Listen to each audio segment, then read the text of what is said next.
These are very, very expensive. Yeah.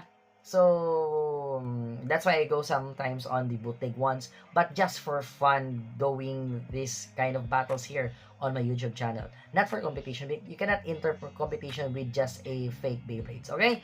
So yeah, so this is our Drasil shield, and same as usual, if we have an unboxing, it will be a continuous kind of vlog because after unboxing, we will build, or yeah, you can build the Beyblade X very with a short period of time, very fast.